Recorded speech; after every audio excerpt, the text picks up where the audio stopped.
আজকে এই সরকারি অর্ডারের মধ্যে দিয়ে তারা বঙ্কিমকে বড় করার নামে আসলে রবীন্দ্রনাথকে ছোট করলেন। বঙ্কিমচন্দ্রের সম্মান বাড়লে পরে রবীন্দ্রনাথের সম্মান কম হবে, এই ধরনের কোনো ইকুয়েশন বা কোনো সমীকরণ অন্ততপক্ষে আমার জানা নেই।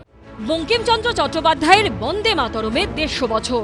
পশ্চিমবঙ্গে বিধানসভা নির্বাচনের আগে দেশ জুড়ে বড়ভাবে তা তুলে ধরছে বিজেপি।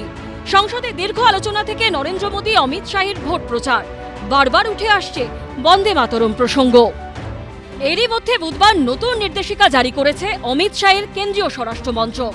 সরকারি অনুষ্ঠানে বাধ্যতামূলকভাবে করা হচ্ছে বন্দে মাতরমের প্রথম 6 স্তবক।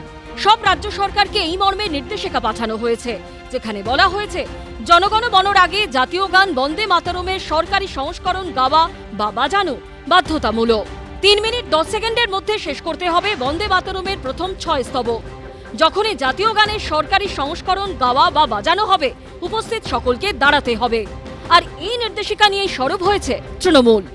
আমরা বঙ্কিমচন্দ্রকে শ্রদ্ধা করি, কিন্তু রবীন্দ্রনাথকে, যে রবীন্দ্রনাথ আমাদের বাঙালি আত্মার সঙ্গে জড়িয়ে আছে, যিনি প্রথম ভারতীয়, যিনি প্রথম নোবেল পুরস্কারে পুরস্কৃত হন, যার সাহিত্য এখনো পৃথিবীর একাধিক দেশে পড়ানো হয়, যিনি এখনো পৃথিবীতে, গোটা পৃথিবী জুড়ে উচ্চবন্দিত, যাকে কোনোদিনই আরএসএস থেকে শুরু করে হিন্দু যে সাম্প্রদায়িক সংগঠনগুলি কখনোই রবীন্দ্রনাথকে পছন্দ করেননি, তার এই মুক্ত মনা দৃষ্টিভঙ্গির কারণে রবীন্দ্রনাথকে তারা দীর্ঘদিন ধরে ছোট করতে চাইছিলেন। আজকে এই সরকারি অর্ডারের মধ্যে দিয়ে তারা বঙ্কিমকে বড় করার নামে আসলে রবীন্দ্রনাথকে ছোট করলেন। প্রাত্যবাবু অর্বাচীনের মতো কথা বলছেন। বাংলা সাহিত্যের এমন একটি নক্ষত্র, যে নক্ষত্র কারো দ্বারাই কোনো ম্লান হতে পারে না। বঙ্কিমচন্দ্রকে শ্রদ্ধা দিলে অন্য কাউকে কি অপমান করা হয়? কোন মূর্খের মতো কথা বলছেন শিক্ষামন্ত্রী? বঙ্কিমচন্দ্রের সম্মান বাড়লে পরে রবীন্দ্রনাথের সম্মান কম হবে, এই ধরনের কোনো ইকুয়েশন বা কোনো সমীকরণ অন্ততপক্ষে আমার জানা নেই। কেন্দ্রের এই নির্দেশিকা কি শুধুই বন্দে মাতরমের প্রতি শ্রদ্ধা জ্ঞাপন, নাকি এর নেপথ্যে মোদী সরকারের রাজনৈতিক কৌশল রয়েছে?